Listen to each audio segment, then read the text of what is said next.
Essa questão econômica preocupa não só durante a pandemia, mas principalmente o pós-pandemia. Como é que vai ser essa recuperação financeira aqui no Brasil e, em especial, no nosso estado? Sobre esse assunto, nós vamos conversar agora ao vivo com o economista Fernando Galvão. Muito bom dia para o senhor, seja bem-vindo ao Bom Dia News. Bom dia, Nájila, bom dia a toda a audiência aí do Bom Dia News. Bom, eu queria, antes da gente falar do pós-pandemia, eu queria pedir para o senhor fazer um resgate, claro, de uma forma breve, mas explicar para a gente como era a nossa economia antes da pandemia do novo coronavírus e como é que ela está agora no presente. A pergunta é interessante, Nájila, porque nós estamos no chamado ponto de mutação. Né? A nossa sociedade, ela vive em torno de três, vamos dizer assim, partes de um tripé. É o trabalho, a renda e o consumo. Em cima disso, nós temos os trabalhos, tanto envolve a dimensão empresas e trabalhadores. Isso está passando por profundas transformações nesse exato instante. Elas já estavam em curso. O coronavírus, ele acelera profundamente essas transformações no mundo do trabalho. Perceba, Nájila, que essa transmissão é um exemplo disso. Eu poderia estar convencionalmente, eu poderia estar aí no estúdio sendo entrevistado por você sobre o tema. E a realidade nos impõe uma adaptação, de forma que eu estou aqui em casa, no escritório, e através de uma plataforma de tecnologia, transmitindo o sinal e dando entrevista para você, sem prejuízo de conteúdo para a sua audiência. Olha como a coisa mudou. As próprias reportagens do Sistema O Dia vão mudar, porque o entrevistado, por vezes, não vai mais precisar ir para alguns lugares, encontrar com a equipe, entrevistar o motorista. O mundo está mudando. Na educação, o mundo está mudando também. E as pessoas estão com dificuldades de se adaptar, é óbvio, porque a gente está nesse ponto de mutação. Então, assim, convencionalmente, a gente vive numa sociedade, Nájila, focada no consumismo, na industrialização, na urbanização e, vamos dizer assim, num modelo econômico de grande concentração econômica. Só que isso gera uma série de impactos negativos no meio ambiente, isso gera concentração econômica, gera injustiças sociais, né? Gera uma série de coisas. E é tudo isso que está em acelerado processo de transformação. Porque perceba, para se enfrentar esse problema de saúde pública, que é o coronavírus, e que contamina a economia, a política, a educação, a própria ética e moral da sociedade estão em transformação nesse exato instante, Nájila. Então, quando você vê essas transformações, a gente está numa curva de aprendizagem aí, saindo de um ponto anterior, como você pediu que eu descrevesse, a gente está indo para um ponto B, um outro ponto, né? Só que chegar aí tem um caminho que agora que estamos começando a trilhar. Para enfrentar o coronavírus, por exemplo, você tem que paralisar, em parte, a atividade econômica e o fluxo de pessoas. E isso gera enormes impactos sobre, inclusive, Nájila, a saúde mental das pessoas. Porque a gente fica mais tempo dentro de casa, sem sair, tem que criar estratégias de convivência mais intensa dentro de casa, das rotinas domésticas e profissionais, né?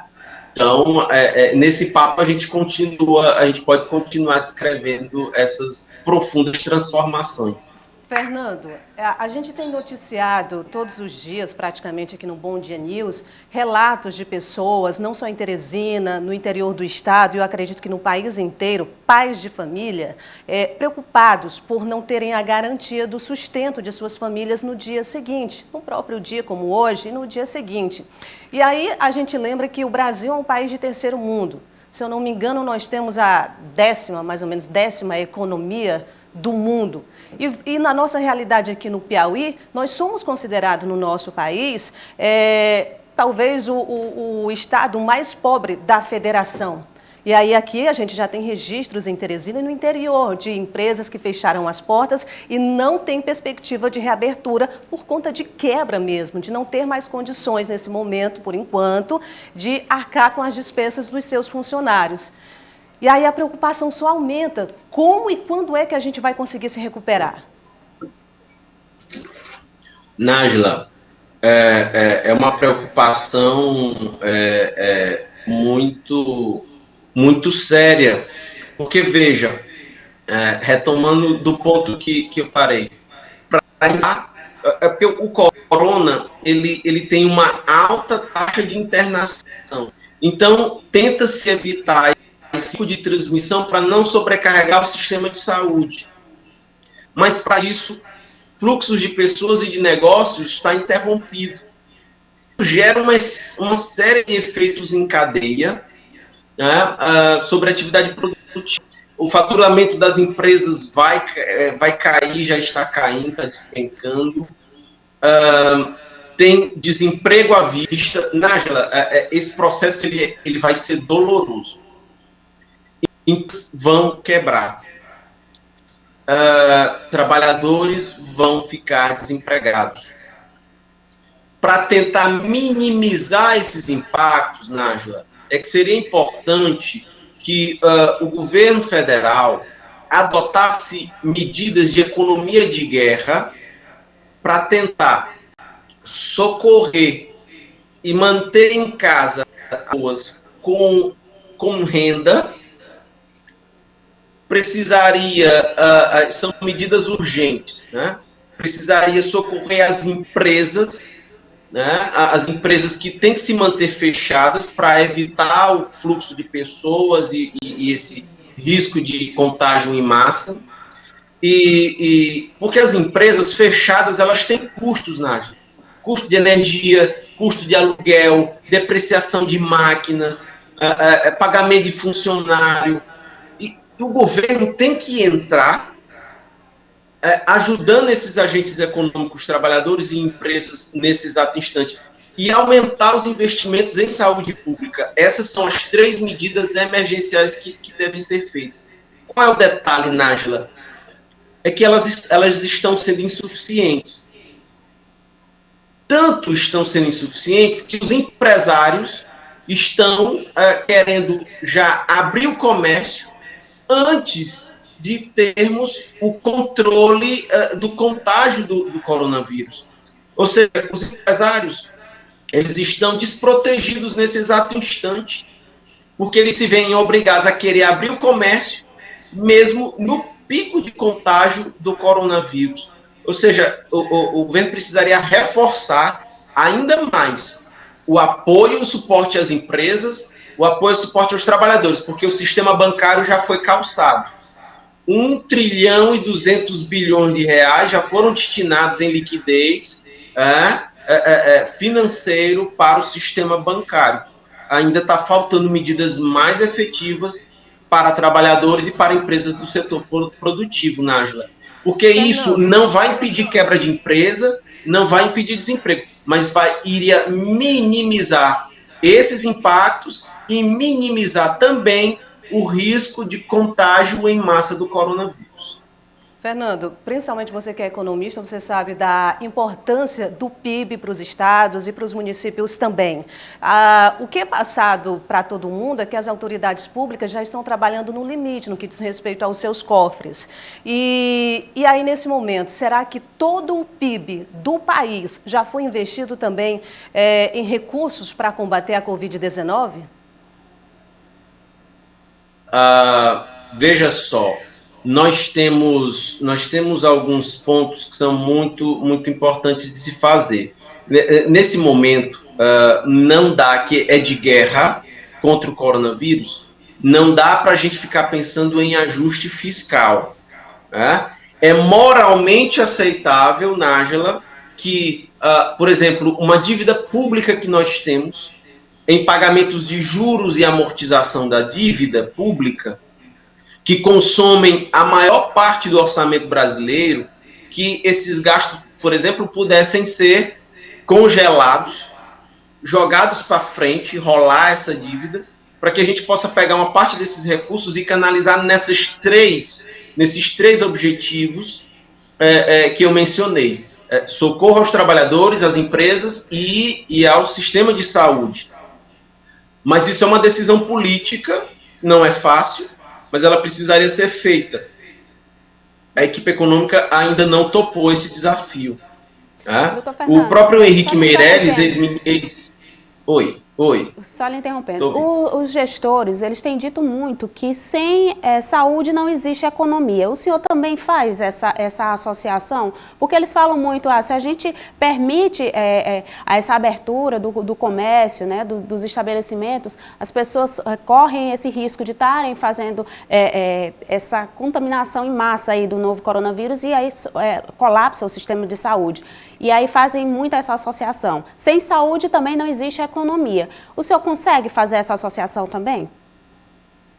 A gente, inclusive, precisa parar de separar as coisas. É tudo parte do mesmo ecossistema, economia e saúde. Se eu voltar à atividade econômica antes de estancar os problemas de saúde pública, eu vou ter que parar lá na frente. E essa parada pode ser mais desastrosa ainda.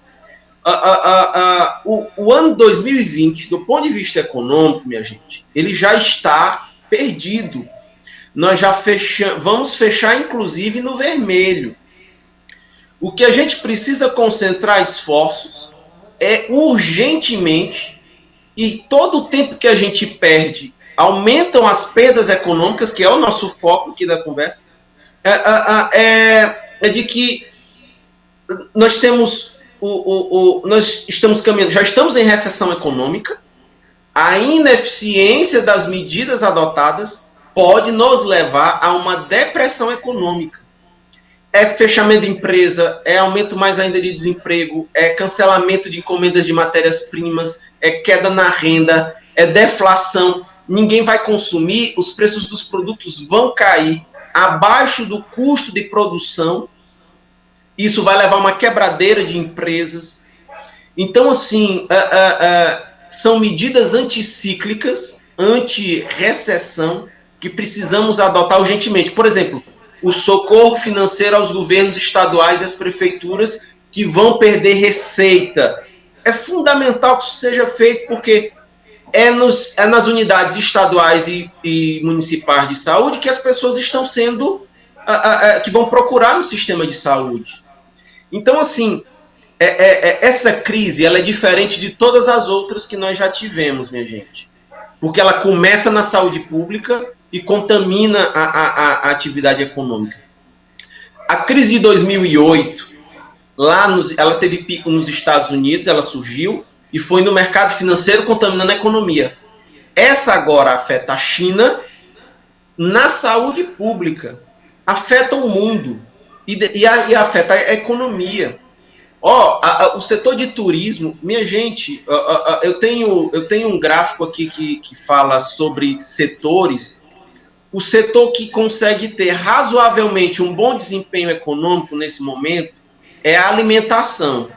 Porque é um bem essencial. As pessoas não podem deixar de consumir. Então, assim, caiu um pouco o desempenho do setor de alimentação, mas ele continua ainda um pouco acima do zero, vamos dizer assim. Mas o setor de turismo, ele despencou. Né? O setor de turismo despencou, o setor de varejo, as compras de varejo também despencaram, bares e restaurantes despencaram, né? A hotelaria. Então, assim, Tem setores que são mais sensíveis a essa crise, tem setores que têm um pouco mais de robustez nela.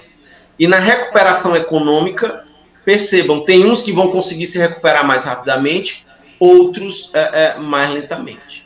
Exatamente. Fernando, antes da gente se despedir, o nosso tempo já está estourado, agradecer, claro, a sua participação mais uma vez e lembrar que a gente mal se recuperou de uma crise financeira que alguns países do mundo passaram, inclusive o Brasil também, mal se recuperou dessa crise e agora tínhamos tudo para começar, digamos, a deslanchar de vez, mas fomos pegos aí de surpresa com essa pandemia e, como você bem disse, vamos terminar 2020 zerados, no vermelho. No Mas, vermelho, Nájila, nem zerado. É pedir a Deus sabedoria para os nossos representantes, para as nossas autoridades, para que eles possam acertar nas decisões, que a gente sabe que só a partir de 2001 vão ser realmente postas em práticas e que a gente comece a ver o quanto antes esses resultados. Enfim, muito obrigada por sua participação, tá certo? Até a próxima.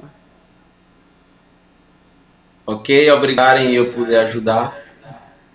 Um ótimo dia.